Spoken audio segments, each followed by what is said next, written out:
ये जिन खतरों की आप चिंता कर रहे हैं, उस खतरे की चिंता मुझे नहीं है। 4 राज्यों का देश, 20 करोड़ पॉपुलेशन। ऐसा लगता है कि भारत के सामने सबसे बड़ा चैलेंज पाकिस्तान है।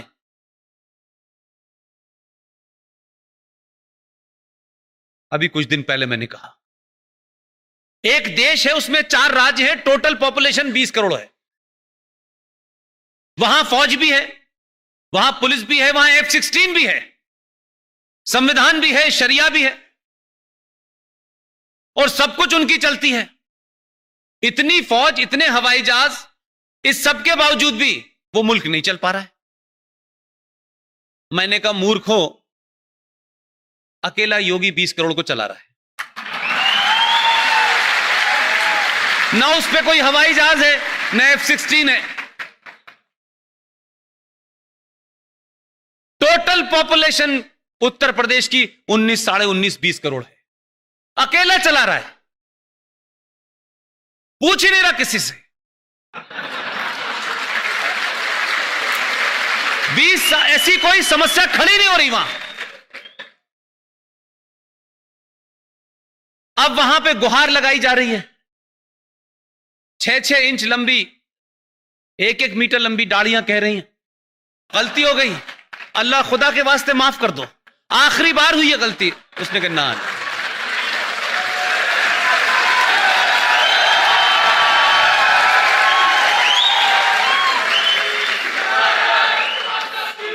इसलिए मैंने कहा कि धन्य है आप लोग, समय रहते अपनी गलती का एहसास कर लिया और सही लोगों को चुनाया आपने। मैं किसी सरकार का पक्षधर नहीं हूं, लेकिन जो सरकार, जो लोग इस राष्ट्र को बचाएंगे, उनके लिए कितना भी लड़ना पड़े लड़ूंगा।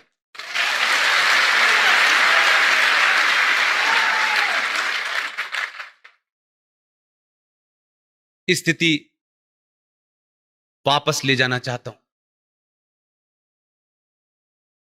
वो 70 साल से जम्मू कश्मीर की इस्लामिक हुकूमत से, जहां मुसलमानों की मेजॉरिटी थी, 90% कानून उस विधानसभा में एंटी हिंदू हुए।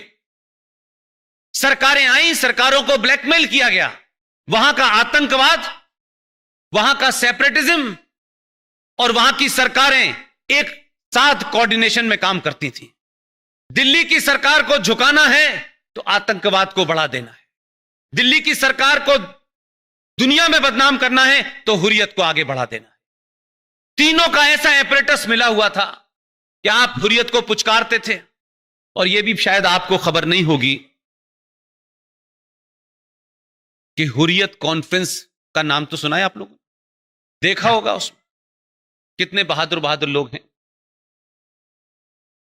भारत सरकार 100 करोड़ रुपया पर ईयर उन पर खर्च करती थी। जो भारत के संविधान को आग लगाते हैं, जो भारत की सुप्रीम कोर्ट को नहीं मानते, जो भारत की पार्लियामेंट को नहीं मानते, जो उस जम्मू कश्मीर का विलय पाकिस्तान में करने के लिए मुहिम चलाते हैं, इस देश की बौनी सरकारों की मजबूरियां देखिए कि उन जैसे लोगों को एक आदमी का उठना बैठना, जाना, खाना पीना, बीमारी, उनके इलाज के ऊपर 100 करोड़ रुपया पर साल का बजट था। कोई पूछना ही नहीं चाहता।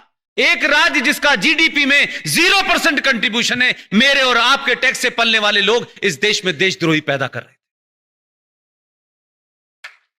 हमारी पुलिस, हमारा भाई फौज का सबसे ज्यादा अगर भारत में अपने ही इंटरनल आतंकवादियों से मारा गया है, उस राज्य का नाम है जम्मू कश्मीर।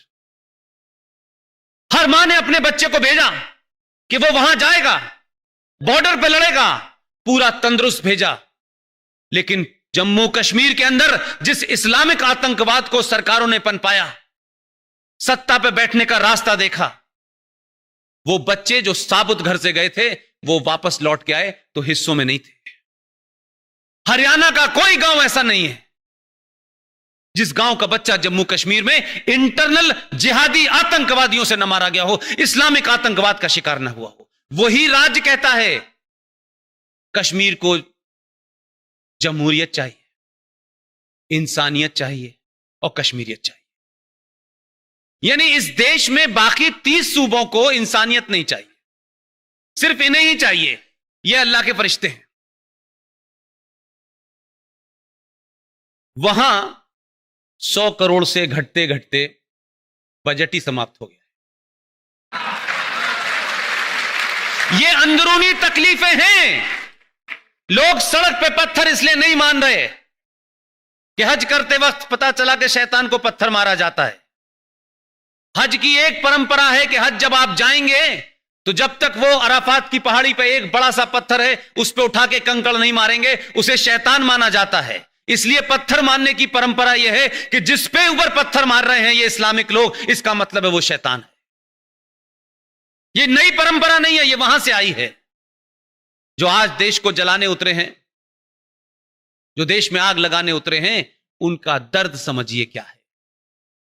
आपने ऐसा डॉक्टर भेजा है बिना सर्जरी के इलाज कर रहा है।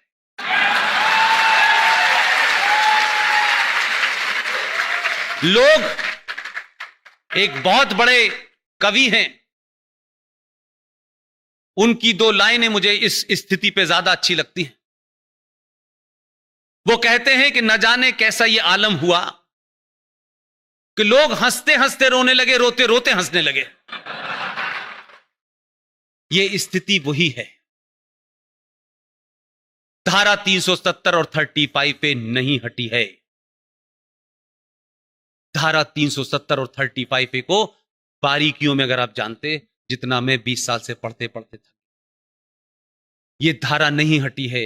यह भारत के अंदर, आजाद भारत में बौने नेताओं के दबाव में पिछले 70 साल में एक पैरेलल सत्ता थी, जो इनविजिबल सत्ता थी, जो आदर्श सत्ता थी, उसको समाप्त कर दिया है।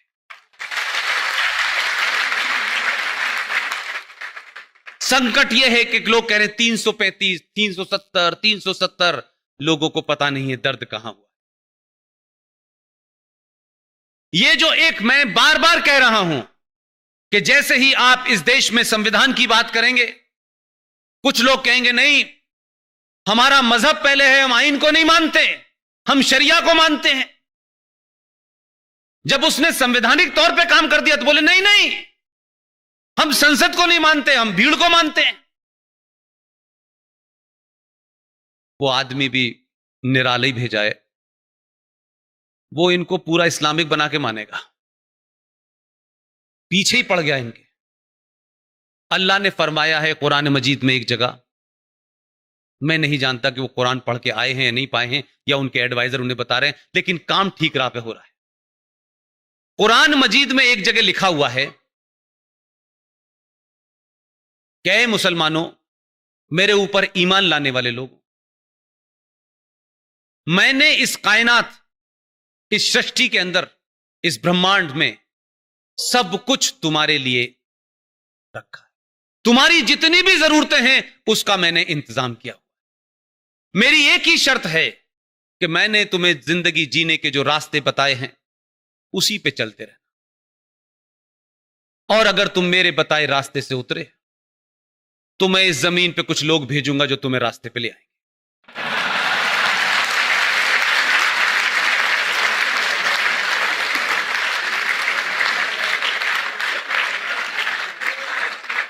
इसलिए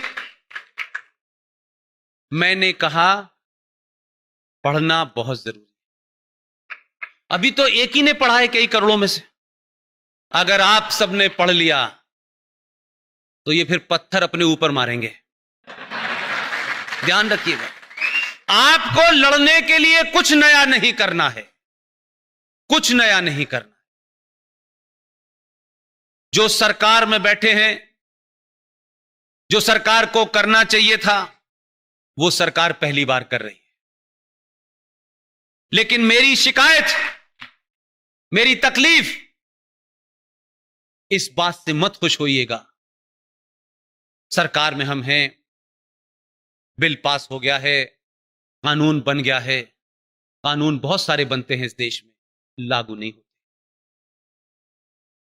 आपकी जिम्मेदारी इस सरकार से 1000 गुना है। 1 मिनट के लिए भी अगर आप अगले 10 साल तक आपने सोने की कोशिश की तो याद रखिएगा, जो ताकतें आपकी ताकत को पहली बार एहसास कर रही हैं, वो इस बात से डरी हुई हैं कि अभी तो सिर्फ इन्होंने कुर्सी से उठने और बैठने का ही काम किया। अगर पूरी तरीके से ये हटी तो हमारा क्या हाल होगा। लिहाजा उस वक्त के आने से पहले सड़कों पे तमाशा करके डराने की कोशिश कर रहे हैं। वो नाजान अनजान नहीं है, वो इतने नादान नहीं कि उनको नहीं पता क्या कानून पास हुआ है। मैंने उनको, कई मित्रों को मैंने कहा अलग अलग समय पे जो लोग आते हैं उनकी फितरत को समझना चाहिए। तुम जिन्हें मजाक जिनसे कर रहे थे, मजाक में 2014 हो गया। तुमने गालियां दी इस देश की उस मेजॉरिटी को जिन्होंने सरकार को बनाया। कई एडिटर देश छोड़ के जाना चाहते थे,